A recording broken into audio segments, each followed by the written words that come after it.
következő számot én jó magam a Messisi Peti küldi. A Lacinak, a Fülesnek és az egyetlenének, a Juditnak. Fogadjátok tőlem nagyon sok szeretettel.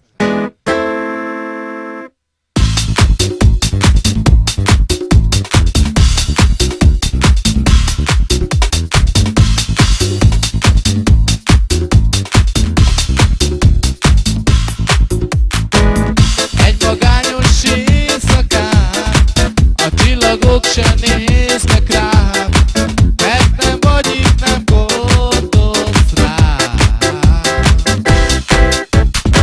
Fáradt szemmel hegyocosan, és nevetve gúnyosan, elmegyek felsútottan.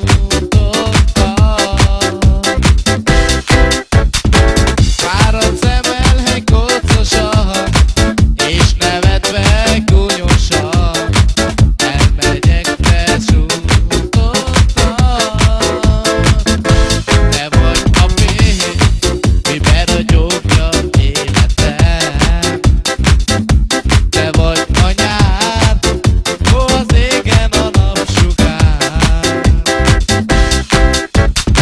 Fáradt szemmel hegyocosan, és nevetve gúnyosan, elmegyek felsútottan.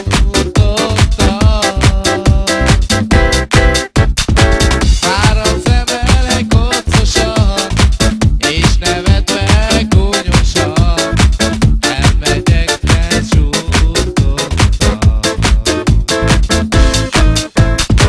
Egy forró nyári éjszakán visszajött és rám talált.